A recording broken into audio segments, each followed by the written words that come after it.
అందరికీ నమస్కారం. డెవాప్స్ ఈ పేరు వినగానే మనలో చాలామందికి టూల్స్ గుర్తొస్తాయి కదా.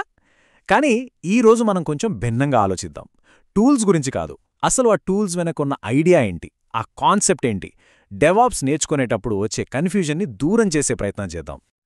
చాలామంది డెవాప్స్ నేర్చుకోవాలని చాలా ఉత్సాహంగా స్టార్ట్ చేస్తారు. కానీ ఆ తర్వాతే అస్సలు సమస్య మొదలవుతుంది. ఎక్కడ మొదలుపెట్టాలి, ఏ టూల్ ముందు నేర్చుకోవాలి, ఇలాంటి ప్రశ్నలతో ఒక రకమైన కన్ఫ్యూషన్ వచ్చేస్తుంది. చాలామందికి ఈ అనుభవం ఉండే ఉంటుంది. అవును, చాలా సందర్భాల్లో జరిగేదిదే.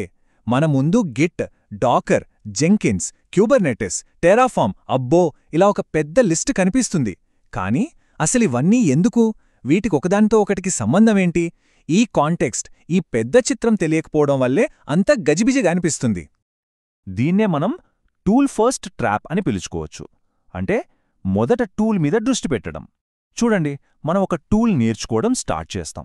మధ్యలో ఎక్కడో ఒక ప్రాబ్లం వస్తుంది. అప్పుడు అసలు మనం ఈ టూల్ ఎందుకు వాడుతున్నామో అనే క్లారిటీ లేక ఇంట్రెస్ట్ పోతుంది. ఇంకేముంది, దాని పక్కన పెట్టేసి మరో కొత్త టూల్ వెతుక్కుంటాం. ఇదొక నెవర్ ఎండింగ్ సైకిల్లాగా అలా తిరుగుతూనే ఉంటుంది. అసలు సమస్య అంతా ఇక్కడే ఉంది. చాలామందికి ఒక టూల్ని ఎలా వాడాలో తెలుస్తుంది, కానీ ఎందుకు వాడాలో తెలియదు. హౌ మీద ఫోకస్ పెట్టి వైని పూర్తిగా మర్చిపోతారు. నిజం చెప్పాలంటే డెవాప్స్ నేర్చుకోవడంలో ఇదే అతిపెద్ద అడ్డంకి. సరే, మరి దీనికి పరిష్కారమేంటి? ఈ టూల్స్ అనే చిక్కుల్లో పడకుండా డెవాప్స్ని నిజంగా లోతుగా అర్థం చేసుకోవాలంటే మన అప్రోచ్ మార్చుకోవాలి.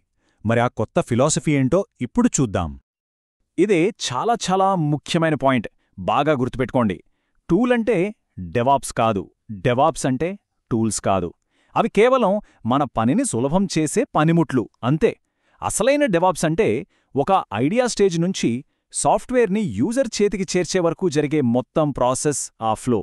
అదొక పద్ధతి, ఒక కల్చర్, ఒక ఆలోచనా విధానం.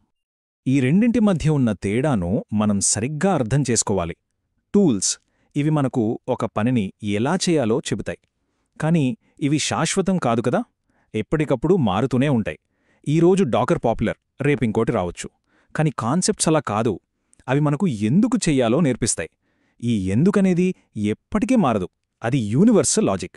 ఒక్కసారి ఈ ఎందుకు అనే ఫౌండేషన్ బలంగా పడితే రేపు ఏ కొత్త టూల్ వచ్చినా సరే దాన్ని నేర్చుకోవటం చాలా తేలికైపోతుంది. సో దీనివల్ల మనకొచ్చే లాభం ఏంటి?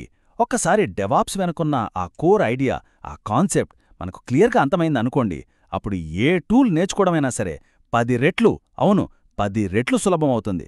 ఎందుకంటే అప్పుడు మనం టూల్ని గుడ్డిగా బట్టి పట్టడం లేదు, దాని వెనుకున్న పర్పస్ని అర్థం చేసుకుంటున్నాం. సరే, అంతా బాగుంది. మరి ఆ అసలైన డెవాప్స్ ఫ్లో అంటే ఏంటి? దాన్ని స్టెప్ బై స్టెప్ ఎలా అర్థం చేసుకోవాలి? రండి, ఇప్పుడు మనం ఆ ఫ్లోని అర్థం చేసుకునే ప్రయాణం మొదలు పెడదాం. ఇదొక క్లియర్ రోడ్ మ్యాప్ లాంటిది.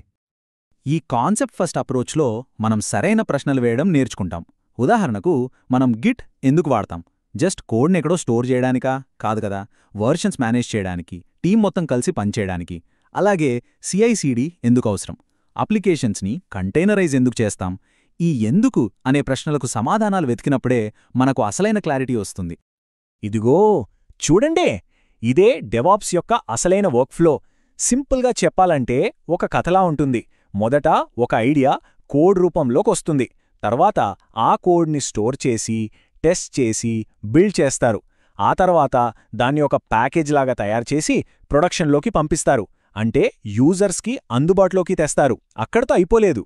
ఆ తర్వాత కూడా అది సరిగ్గా పనిచేస్తుందా లేదా అని మానిటర్ చేస్తారు. చూశారా, ఒక చిన్న ఐడియా దగ్గర మొదలై యూజర్ ఫీడ్బ్యాక్ వరకు సాగే ఈ మొత్తం ప్రయాణమే డెవాప్స్ యొక్క ఆత్మ.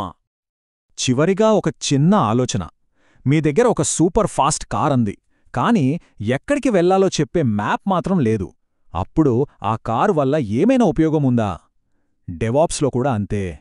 టూల్స్ అనేవి ఆ ఫాస్ట్ కార్ లాంటివి, చాలా పవర్ఫుల్. కానీ ఆ డెవాప్స్ ఫ్లో, ఆ కాన్సెప్ట్స్ అవే అసలైన మ్యాప్. ఆ మ్యాప్ లేకుండా ప్రయాణం మొదలుపెట్టడం ఎంతవరకు కరెక్ట్? ఒకసారి ఆలోచించండి.